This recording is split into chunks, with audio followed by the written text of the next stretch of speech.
Good evening everybody, and welcome back. We're now in week 3 of our tutorial, learning to read drum notation. Thanks for those of you who have joined and been following along the last few weeks.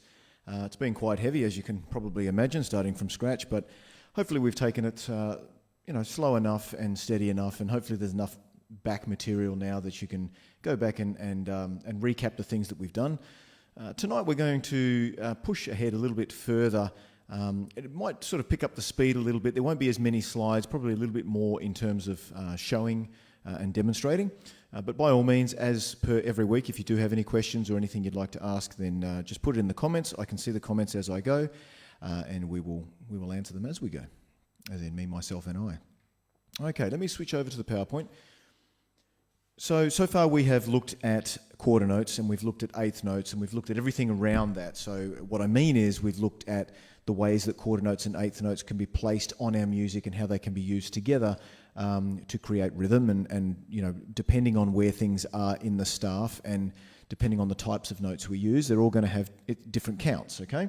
But in case you haven't had a chance to go over the previous lessons, I'm going to do a very, very quick recap, and again, I'm going to play along with the metronome as well so that you can all see and hear what's happening while we count these things. And I think when you're learning to read music, there's partly seeing and there's partly doing. It's as Tommy Igoe said on his Groove Essentials DVD, this is not baking, it's meant to be interactive. So I'm going to try and be as interactive as possible and actually physically show you what you're going to be playing. Now, if you've followed along on the last 2 lessons, you will know what you're looking at on the screen here now. So we have a line of quarter notes and we have a line of eighth notes. And the important points that we were stressing in the previous weeks were that these things are related, and they're actually related by a factor of 2. So one of these notes is exactly twice as fast or half as fast as another. So we have this concept of a measure, and a measure can hold 4 notes or 4 beats per measure. So the top line there, you can see that if we were counting 1, 2, 3, 4 and playing quarter notes, then every note would fall with one of our counts, and it would sound like this. So here's my metronome. Just pull the volume down a touch. Flip over to my camera here. Okay. Now, top line. I'm counting quarter notes. 1, 2, 3, 4. 1, 2, 3, 4. I'm now going to play the top line, so I'm going to play quarter notes, which, not surprisingly, will fall in time with every one of these counts. 2, 3, 4. 1, 2, 3, 4. 1, 2, 3, 4. Moving on to the second line, when we start talking about eighth notes, we basically have 8 hits or 8 counts for every 4 beats. So these will naturally sound twice as fast as what I've just played. And as I said last week in the lesson, if you are not familiar with doubling and halving speed, or even if you are, sometimes a good way to figure out how fast these things should be is to take the first line, put it all on one hand, and then play your other hand in between it. So for example, if I was playing those quarter notes again, but all on one hand, 1, 2, 3, 4. So the right hand will always fall in time with that metronome count. And then the left hand will come in between.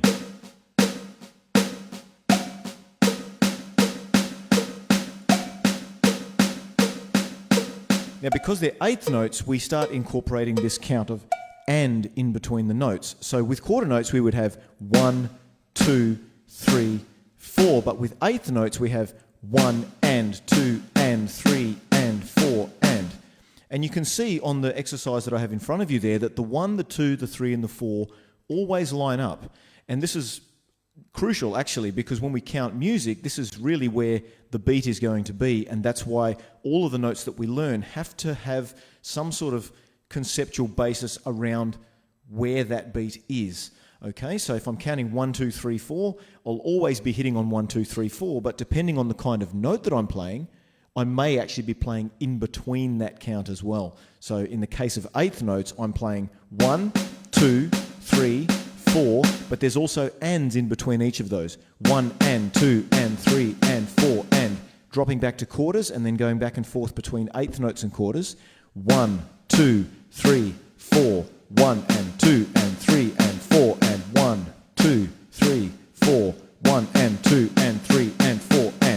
So you can see that I'm constantly counting the 1, 2, 3, 4 at the same speed, but these notes start coming in between, which we give them the count of and. So that's really the concept that we've developed and worked on and hopefully understood up to this point. Okay, now we also have to know how these things look on paper. You saw some of them then. So the quarter note itself is just a note head with a stem, nothing too crazy. So we've got our note head, which is the black dot. We have the stem. If the quarter note was a rest, in other words, that was a note that we were counting but not playing, then we use this little, I've always sort of known it as a little sideways seagull. It's a primary school description, but it's what I know. And then we learnt eighth notes, and eighth notes look similar to quarter notes, but the difference is that we have a note head, a stem, but then we have this thing called a flag, and this flag hangs to the right-hand side of the stem. Okay, so whenever you see a note with a flag along the side of it like this, that is going to be an eighth note. And like a quarter note, we do have the option of counting but not playing an eighth note, and that would therefore be an eighth note rest, and that looks like a little 7. Okay, that's the little 7 that you're seeing right there. So this should all be something that you know as up to this point, because we've gone through this in the previous weeks. But what I'm going to do now is I'm going to introduce a new note. Now, I just played the exercise going back from quarters to eighths, and hopefully I've reinforced this idea enough of always making sure that the 1, the 2, the 3 and the 4 line up. So we started in week 1 with quarter notes. We then learned in week 2 about eighth notes and how we could have notes sitting in between these counts of 1, 2, 3 and 4. And when we did that against the metronome, what we noticed was that these notes sound twice as fast or take up half as much room as what the quarter notes did. Now, I keep reinforcing that because it's going to be really important for what we're going to learn now. So we can actually double up again, and this is where we're going to be focusing on tonight. This is going to be what we call 16th notes or semiquavers. Now, you've probably figured out already that if we double these again, we're going to have 16 notes that can fit within one measure, but of course the timing of them has to again be different to what we've learnt so far in order to be able to fit that many notes in the same space that we were dealing with eighth notes and quarter notes. Okay? Firstly, let's have a little bit of a look at a 16th note and what it actually looks like. Now, very easy to confuse this with an eighth note. So once again, we have a note head, and coming off the note head, we have a stem. The big difference this time is that when you're looking at a 16th note or a semiquaver, we have 2 flags. Okay, and like eighth notes and quarter notes, it doesn't actually matter if this note is upside down or whether it's right way up. The flags will always be pointing in a right-hand direction off the stem, and there'll always be 2 of them for 16th notes. And similarly, if we choose to count but not play a 16th note, then we have a 16th note rest. And that actually looks, again, very similar to an eighth note rest, except we have another little tag on the 7. So it's kind of like a 7 with 2 horizontal parts to it. I'm not sure exactly how you'd like me to explain it, but you can see it in front of you there. And we can have 16 of these in one measure. All right, so you've probably figured out that these are going to be quite fast. Once we start counting and playing, 16th notes are going to be quite quick. And we've got to be ready for them too, because depending on the tempo you're playing, these can actually be very, very quick. Okay, now have a little look at this exercise here. We've spoken enough about quarter notes, we've spoken enough about eighth notes, but like those 2 notes, when we start playing 16th notes and counting them, you can see there that the 1, 2, 3, 4 still lines up with this new type of note that we're learning. Okay, the only difference is for every beat or for every count, we're going to have 4 notes that fit in that 1 beat or 1 count's worth of space. So when we say 1, there's going to be 4 notes there. Then we say 2, there's going to be 4 notes there, and 3 and 4, etc. So obviously we're going to end up with a total of 16 in all. Now, when we first looked at this concept, when we first broke up quarter notes and started playing eighth notes, we introduced this new count, and we called it and. And that allowed us to count these new notes, still keeping the 1, 2, 3, 4 in the same place. And we're going to do the same thing again. So when we play 16th notes, we still use the 1, we actually still use the and, the 2, the and, the 3, the and, the 4, the and. But we have to determine or give labels to these new notes that are now in between all of that stuff. And what we use is E and A. Okay? So effectively, if we're counting 16th notes, what we hear is 1 E and A, 2 E and A, 3 E and A, 4 E and A. Okay? And we have this doubling and this halving going back from quarter notes to eighth notes to 16th notes. Right, now I'm going to set the metronome at 80 beats a minute. And I'm going to show you what that sounds like. Now the first part we already know. Okay, quarter notes. 1, 2, 3, 4. 1, 2, 3. Eighth notes. 1 and 2 and 3 and 4 and 1 and 2 and 3 and 4 and... Okay, so I'm tapping away on my eighth notes here now. Now if I want to get a feel for the speed of 16th notes, as I said, take your eighth notes, put them all on one hand. 2 and 3 and 4 and 1 and 2. Okay? I can still feel my right hand falling on those metronome counts. And now I play in between.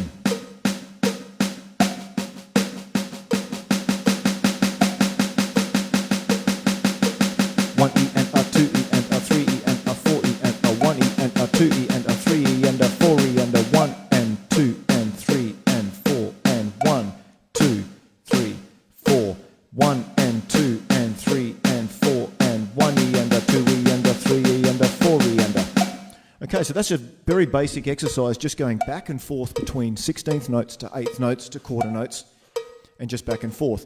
And you can crank up the speed for this. If I was to play this now, see how daring I'm feeling.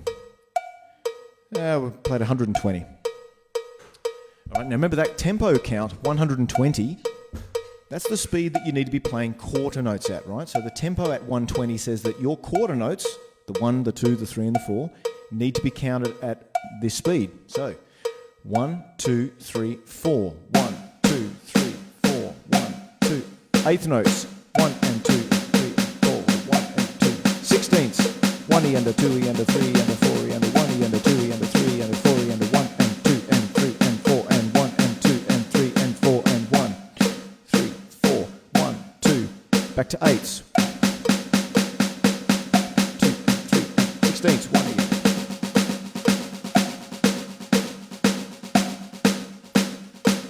Still got that right hand on the quarter note.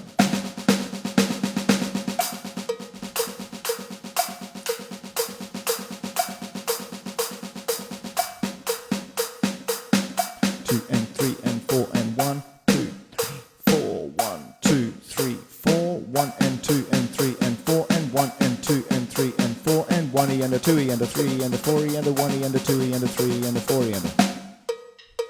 Okay, very basic but a very important exercise to turn that off. Very basic but a very important exercise for getting you comfortable switching back and forth between quarter notes, eighth notes and 16th notes. Now, as per last week, we learnt a little concept around the eighth notes which said that if there were eighth notes in the proximity of other eighth notes, we can actually take the flag and we can join them together. So it's the second line on this page that we're looking at now. Excuse me. Now, when we join these flags, one thing I didn't mention last week is these things are given a name. They're called beams. Okay, so when the flags join, we can beam certain notes. Okay, and we learnt last week that when it's eighth notes, we can actually join either 2 of them, even 4 of them together, but generally we won't join all 8 of them in a bar because it starts becoming difficult to tell how many notes are in the group that you've just linked together. So we tend to link them in groups of no bigger than 4, sometimes only in 2. All right, but that's our eighth notes. When it comes to 16th notes, again, these can all be linked and joined if you have other 16th notes around the 16th note that you're counting. So if I have 16 of these 16th notes on the bottom line, I can actually join them all together with 2 lines now instead of 1. Okay, remember that the 16th notes have 2 flags on them, not 1. So when you join 16th notes, you join them with 2 beams, not 1. Okay, that's the major distinguishing difference between an 8th note and a 16th note in terms of how they look on paper. Okay, now, we don't, again, tend to join 8 or 16 of them together because it just looks horrible and messy. We normally wouldn't join more than 4 of these things together. And when you look at them on the page here, you can see that it's actually quite obvious, okay? 1 eender, 2 eender, 3 eender, 4 eender. You can see where the 1, 2, 3, 4 will fall because we're beginning a new block of 4 each time we count a quarter note, right? So you can easily tell where they are. Okay, so the top line there, rather than just using 2 flags on each note and leaving it messy like that, The point is, join them together, make them look nice and easy to read. Okay? Now, the one new concept that appears now is that you can actually join 16th notes also to 8th notes. Now, the rules around that are, that take a little bit of getting used to, but because 8th notes have a flag coming off the stem, and because 16th notes have flags coming off the stem, what you can do is you can join however many flags you have common to both. So normally, if you have a look at, say, the second line here, we have 2 16th notes, and then we have an 8th note. We have another 2 16th notes, and then we have an 8th note. So if I was to clean that up and beam those notes, what you'll notice is the first note here, on the count of 3, if you look at the top and have a look at what's coming off the stem, we have 2 horizontal lines coming off that stem. Now the second note is the same, but it's a little bit more confusing because we have the note head and then the stem. Now coming off the stem to the left is 2 lines, but coming off the stem to the right is only 1 line. So the question might be, well, what kind of note is it? Because it's got 2 lines coming off it, which suggests it's a 16th, but there's also 1 line coming off it, which suggests it's an 8th note. We're going to get to that in a second. The next note, we look up at the stem, we see there's 1 line coming off it. So that note there is definitely an 8th note, not a 16th. Now what would happen is, this second note here, if I had actually continued that second line on to the right and joined it to this third note here, then all of a sudden this third note would have 2 lines on it and it won't be an 8th note anymore. Because if you remember what we discussed in previous weeks, 8th notes can only have 1 line joining them. Okay, so 2 lines coming off the stem here, 2 lines and 1 line coming off the stem there, and then 1 coming off the last. So it's 2 16th notes and an 8th note. Okay, you're going to see a little bit more of this in a moment. And again, it's the same scenario for the next block. So we have a 16th note, we look up at the stem, and there's 2 lines coming off the right-hand section of the stem. The second note has 2 beams coming off the left and 1 to the right. It's actually a 16th note. The last note, we look up against the stem and we see 1 line or 1 beam protruding back to the left. That's an 8th note. All right? And here's a good way to do it, because we know that now that we're dealing with the staff, I'll just get through this section here. Once we start dealing with the staff, we know that we can deal with different parts of the kit: snares, kick drums, hi-hats, rides, and all of that can be a little bit daunting as well. So in a second, on the next slide, when we start talking about counting beats and counting rhythms that include quarter notes, 8th notes, and 16th notes, what we're actually going to do is ignore the actual the part of the kit that's being played, and we're just going to focus on the rhythm that is being asked of you to play. Okay, and you'll see what I mean in a second. Now, like the same as 8th notes, and wherever possible, when we're writing music, one thing we try to do is to eliminate rests. Now, sometimes there's no way of avoiding it. Sometimes you're stuck with it. But what we know about 8th notes is that 8th notes would take up 2 16th notes worth of room. All right. Now, if I was to dial that back, what I could say is that a quarter note would take up 2 8th notes. A quarter note would take up 4 16th notes. So hopefully you're following along here. This is all talking about the amount of room that we have to play with. But we know that if we have 2 16th notes in a row, that would take up the same space as 1 8th note. Okay? The reason that's important is because we use that concept now to start eliminating rests in these bars that you're seeing. Now, in the first example, if we start off with a bar and we're counting 1 E and R, but we're only playing the E, the and the R. So if it was 3 E and R, 4 E and R, 1 E and R, 1 E and R, 1 E and R. So the 1 or the quarter note is constantly being left out. But if it was the only note being left out, we actually can't do anything to make that easier to read. That rest does have to be there on 1, so we can't do anything about it. But if you look at the second example here, we have a count on 1, we have a rest on E, and then we have a count on and on R. So it's 1 E and R, 1 E, 1 E and R, 1 E and R, 1 E and R. Okay? And instead of having that rest on E, what we could say is, well, we know that if we played an 8th note on 1, there wouldn't be an E anyway, right? Because if you remember what we've learned in previous lessons, if you have an 8th note on the count of 1, that takes up all of that room from 1 until right before 1 and. So there's no space to use E anyway. So if E's not being played, then get rid of the 16th note and just change this whole section on the 1 and the E for an 8th note. And then you've successfully removed a rest. Okay? Now, because it's an 8th note, have a very close look at how this thing is being joined.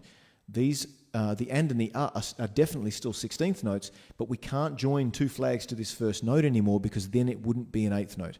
All right? So you see that the double line, or the second line there, only extends through the and the are. It doesn't touch the 1 anymore. Moving on to the next example, we have 1 E and, but nothing on So it would be 1 E and 1 E and 1 E and So this is the same idea, okay? So we have a hit on and, but if we don't have anything on then just use a note that's going to take up both of those two counts. We know that if we have an 8th note on 1 and, then we can't have any more notes until we get to 2, which is the next count when you're counting 8th notes. Okay? If any of this is not clear, I sort of advise you to go back, have a look at some of the earlier lessons, which goes into this in a little bit more detail. Now, I want to just quickly scoot over to the top right here. Another example again. We've got a hit on 1, nothing on E, a hit on and a nothing on Well, that is 8th notes, right? 1 E and 2 E and 3 and 4 and. Okay, so you just get rid of all of that 16th note and all of that rest garbage and just put 2 8th notes in there. That's actually very simple. Now, you might think these are simple, by the way, but when you hear rhythm in practice, you'll be amazed how much we don't know how simplified things can be until we actually write them out. And then we go, oh, that's actually just this. So, and again, this is part of why we read and write, because we find shortcuts, we find ways of counting things and seeing things that are perhaps more efficient, depending on how much we actually know and how much we research this stuff, right? So if you had only learnt 16th notes, for example, you wouldn't know that what you're playing is actually just 8th notes, right? And this is why when you learn to read, it has to start simple and slowly build. Now, I want to have a quick look at the last one on the left-hand side. And the reason I've left this one until last is because once again, we revisit this concept of syncopation. Now, we spoke about this a little bit last week, but it's actually quite useful for keeping things neat once we start writing out 16th notes.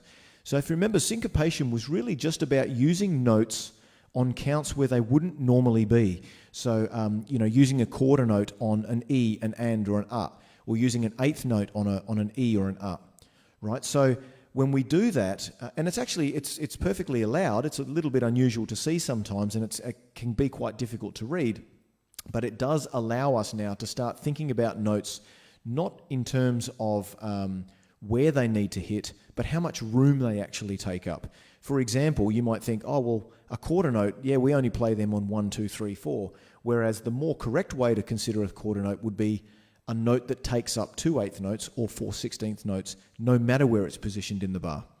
Right? That's the concept of syncopation.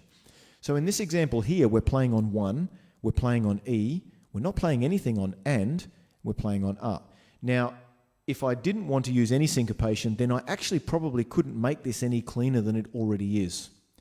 Okay, but I'm actually quite happy using syncopation here, and what I'm saying and what I'm describing here is exactly the same concept we saw above.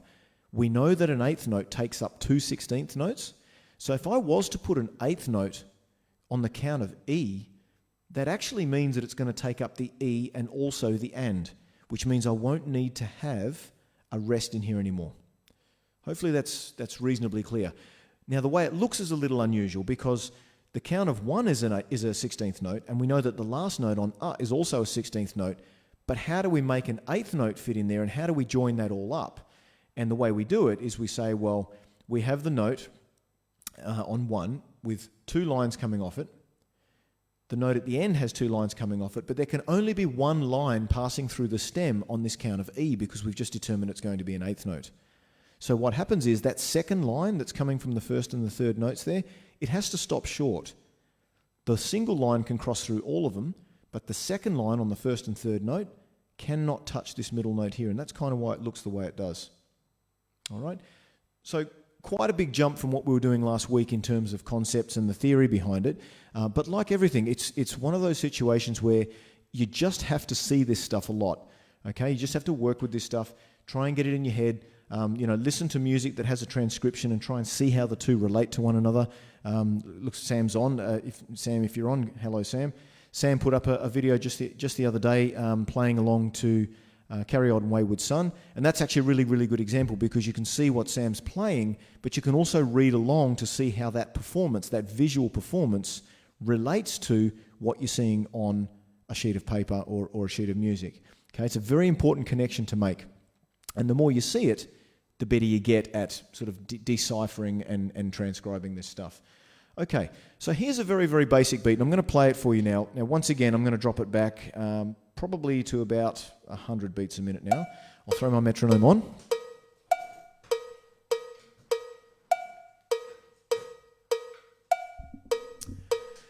Okay, so what can I see here? Well, I can see that I've got quarter notes. There's some eighth notes there. There's some 16th notes there. Some of the stuff's on the bass drum. Some is on the snare. I've got a crash in the beginning. I actually can't play a crash because I don't have one set up.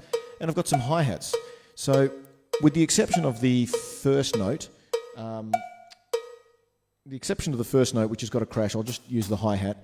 But this is what it's going to sound like. 1, 2, 3, 4.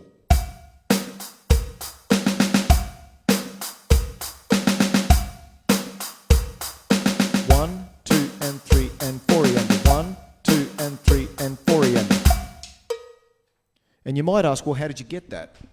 Okay, and this is a fairly simple example, but trust me, when you start incorporating quarters, eighths, and sixteenths together, there are many, many, many variations of drum beats that you can create, and some of them are more confusing to decipher than others. So here's the way I teach my students. Once you've reached a point where you can read quarter notes, you can read eighth notes, and you can read 16th notes, and now we start applying them to beats, what I suggest students do is to look only at the beams and the stems. Forget where the notes are first, the actual note heads. Forget about whether it's on a bass drum or a snare drum. Let's just look at the stems and the beams and generate a count. How would this be counted if we didn't know where the notes were, but we could see the actual beams? All right? Now what I'm saying is, and if I split all of these apart now, so now I'm looking at every individual stem in this bar. All right? So hopefully you can see that the these 4 stems here relate to the ones above, and these two here, and et cetera, et cetera. So every note here now is kind of spliced up. The first one should have a note there as well, but we'll bear with it. So I know that the very first count in any bar is typically just going to be 1, okay? Now, if that's 1, the question I ask myself is, well, let me have a look at the stem. Are there any flags coming off this stem? And if there isn't, what does that tell me about the note that I'm dealing with? So on the first count, we can see that we're dealing with a quarter note because there are no there are no flags going to the left or right. Nothing's joined, nothing's beamed. It's just a note sitting on its own, right? So I know that note, wherever it may be played on the drum set, that note is a quarter note. Okay, now you can see down in the bottom left-hand corner, I've written out what my counts are, or how my counts are supposed to be counted depending on the type of note we're dealing with.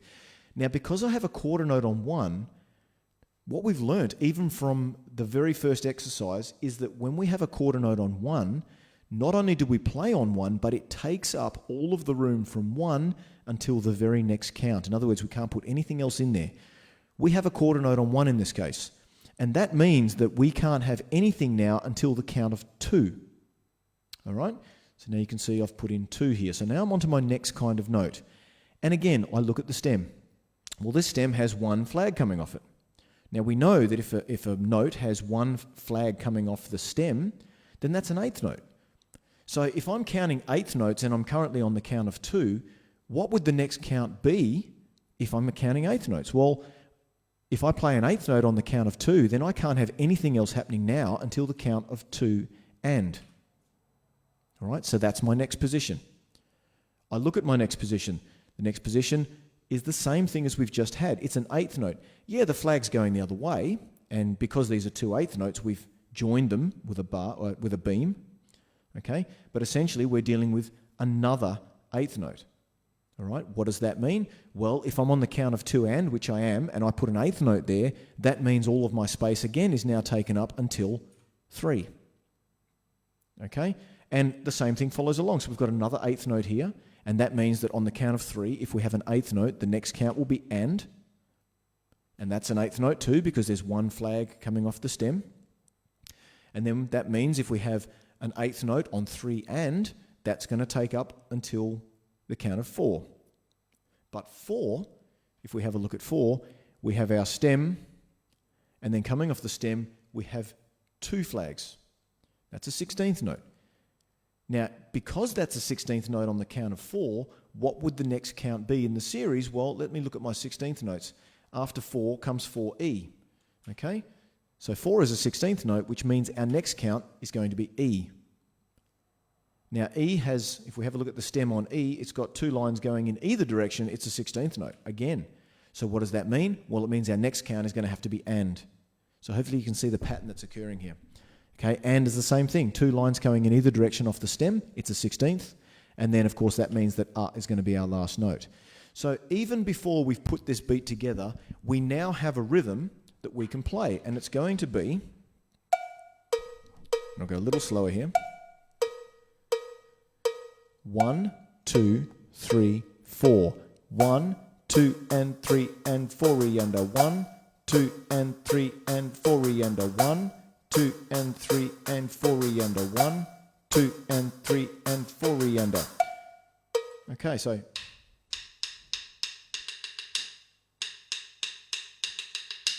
got that rhythm?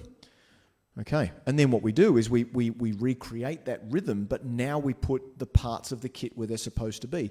In my head, I'd be saying da da da da da da da da da da da da da da da da da.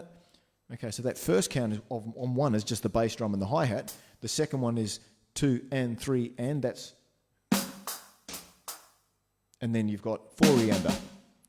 Right, so once I know the rhythm, the actual rhythm of this beat, then I can put the notes where they're supposed to go on the kit. But I'm still singing that rhythm in my head, that 1, 2, and 3, and 4 E under. Now, if you employ this concept, it actually doesn't get any more difficult than that. You just have to break things down into small pieces so that they're easy to follow along. Okay, so there's our Lego bricks. Right, going right back to lesson 1, this is exactly what we learned in the first week. These notes take up a certain amount of space, and you use the biggest note you can to fill that space without putting in rests or trying to avoid rests if you can. Okay? Now, let's have a look at another example. This one's a little bit more difficult in terms of the rhythm versus what's actually being counted here, but we do the same process again. Okay, so I've taken the stems and the beams, and we now go through the exercise again. So, cutting them all into individual little notes. We have the count of 1 to start with, and 1 is an 8th note because there's 1 flag coming off the right-hand side. So that means that if we're counting 8th notes, the next possible count is going to be AND. So we go over to AND. AND is once again an 8th note, which means the next possible count is going to be 2. Okay? 2, once again, is an 8th note, so then we go on to 2 and. Now, when we get to 2 and, here's a strange scenario. We have a note here, and it's actually it's the snare drum here on, sorry, no, it's not, where am I? Here, it's the hi-hat here on the 2 and, so it's this note here. And if we look at the top of that note, we note that we have 1 beam going to the left and we have 2 beams going to the right. Now, we saw this earlier, and when we get a situation like that, we know that we're dealing with a 16th note. Now, because it's a 16th note on 2 and, down in the bottom corner, we can see that the very next note we use is going to, in fact, be an Okay? Now, has 2 lines joined to it, so that's going to be a 16th. So we move on to 3. 3, we're back to an 8th note again. Okay, because we're back to an 8th note, the next count's going to be an and then 4, and then we've got a 16th note on 4, another 16th note on E, and then an 8th note to finish up. Okay, so this rhythm is going to sound like 1 and 2 and 3 and 4 E and 1 and 2 and 3 and 4 E and. Okay, and if I was playing that on the kit, now this is where things sometimes sound a little different to what you're counting because we're actually splitting the hands into different parts here, but the rhythm still needs to be in your head, okay? So it's going to be 1 and 2 and 3 and 4 E and. Now, number 1 and 1 and then we've got 2 and but it's actually played between your two hands. So it's 2 and up. So it's a right-left there. So even though we hear 1 and 2 and when applied to the beat, it actually sounds like this. Okay?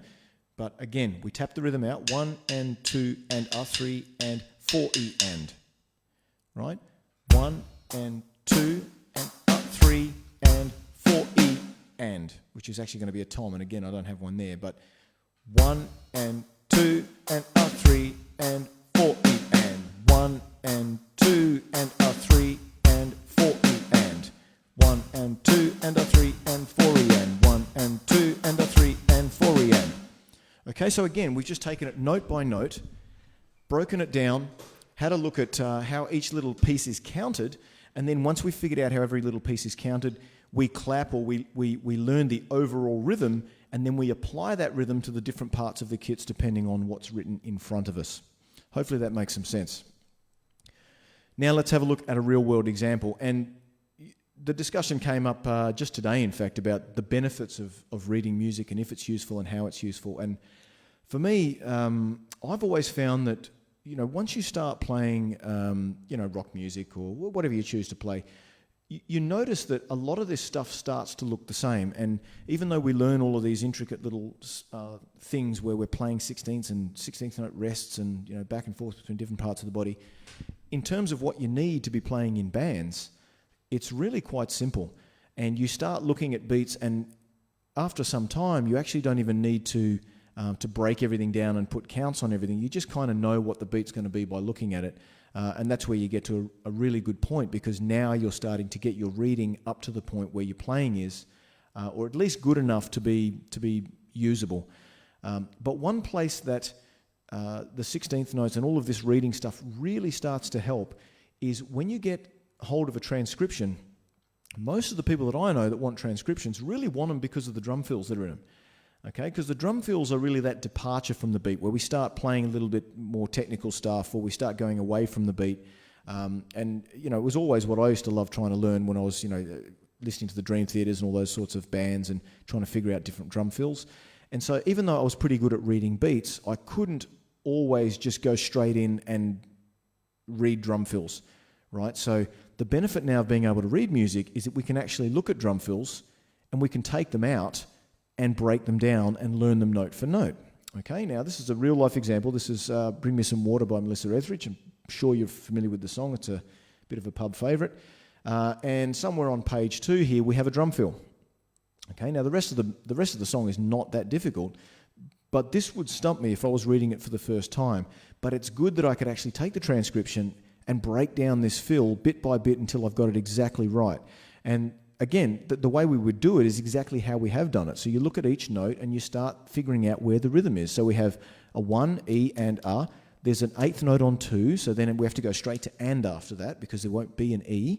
So it's 2 and A, 3 E, and again, there's a note on 3 and that is an 8th note, so there won't be any A in that case.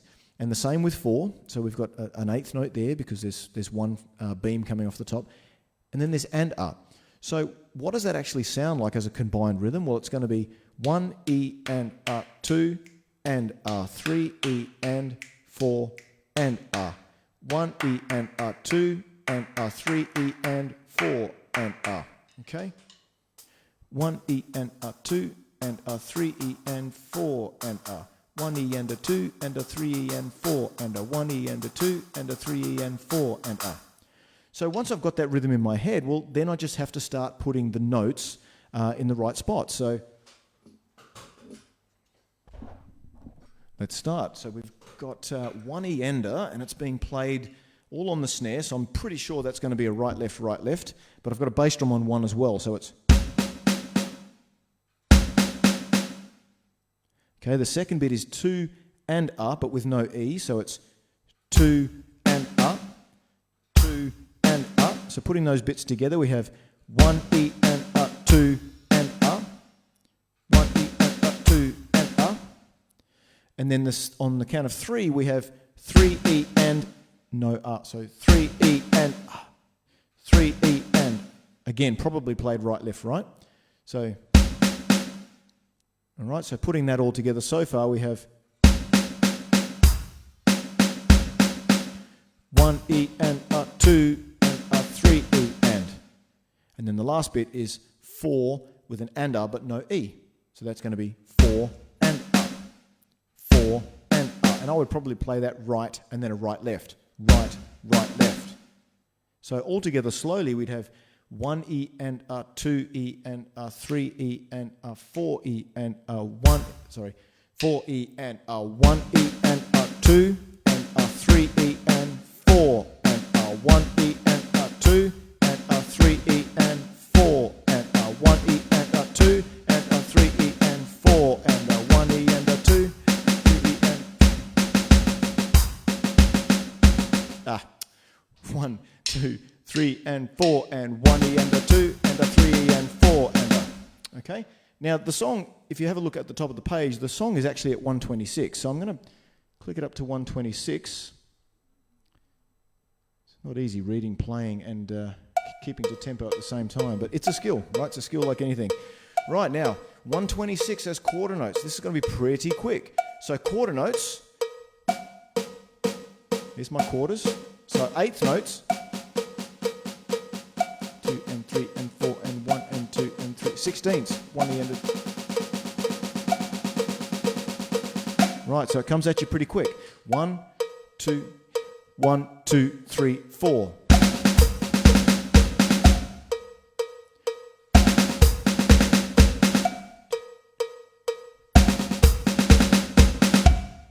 Okay.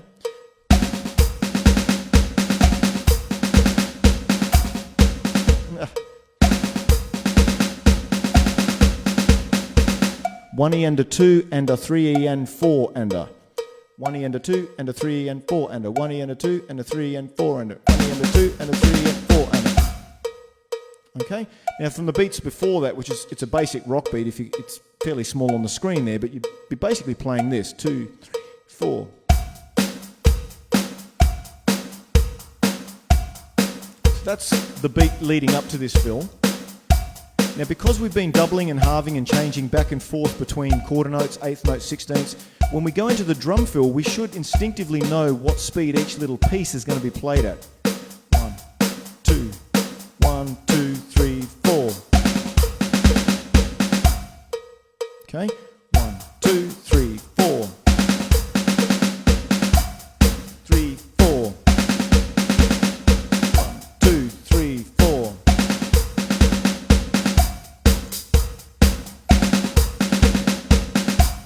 Okay, a few little hiccups here and there, but that's pretty much it. All right, so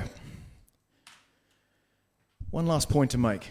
In musical notation, notes don't need to be spaced apart at a distance relative to their note length. Now, we've been lucky, fortunately, up until now, that when we see things like eighth notes, like we see on the page here, see how it's got a little bit more space around it than some of these other notes? And you might get sort of caught up in the trick that, oh, well, if the notes are further spaced apart, then they must be played slower, or we have to give them more time than the notes that are closer together. Nah. Unfortunately, it doesn't work that way. It would be good if we could lay everything out on a grid and like the notes with all the space around them would clearly be the slower notes. That'd be great, but unfortunately, that's not how music works. In fact, we could squeeze all of those notes up together, all on a grid, put them all equal distance apart, and the only way you'll be able to tell one from another is due to the beams or the actual physical look of the note, note or the rest. And so what that means is that we can't rely on the distance between notes on a page to tell us how fast or slow they need to be played. We actually have to understand what each note is that we are looking at. Do you know what a quarter note looks like? Do you know what an eighth note looks like? Do you know what a 16th note looks like? Do you know what their rests look like? Okay? If you don't know that, and of course, that's really the basis of the last 3 lessons that we've just done, then you need to have a little bit more practice, okay? Now, there's a whole bunch of things that can happen from this point. Knowing eighth notes, quarter notes, and 16th notes will allow us to, I mean, really, it's going to explode now, and we can read pretty much anything. Most music that you listen to probably has combinations of quarters, eighths, and 16ths, and that's like the bulk of rock music, certainly. But there are other embellishments, like, for example, we know that if we have two notes on top of each other that they can be played at the same time. But how would you write out a rim shot, or what does it mean when you accent something? What's that all about? And what about time signatures? What are they all about? The good news is that as we start to see all of those little things, we're already going to now have the basic knowledge and the foundation behind us in reading music to start absorbing all of this stuff without getting too lost, particularly when it comes to time signatures, because time signatures are very much based around your understanding of particularly quarter notes and eighth notes. If you don't understand them, you're pretty much sunk. If you do understand them, you can't really get confused, okay? So lastly, in quick summary, these last three lessons have all been about getting you used to seeing music on a page to learn quarter notes, eighth notes, and 16th notes well enough so that now I can start throwing some more interesting stuff and start going skyward with this, hopefully with you still carrying along. Now, there's not too many people watching at the moment, so I won't take any any questions today. Now, starting next week, I haven't really decided, but I think I might start getting into the concept of time signatures, because even people who read music and read it reasonably well sometimes get lost when we start talking about time signatures and understanding them as a concept. They're not difficult, but again, I think if we just start from the basic concepts, it should be pretty easy to follow along. So, thanks again, everyone, for joining. If you do have any questions, as usual, just put them in the comments section or shoot me a message privately. And best of luck to you, and have a go. And yeah, good luck and take care.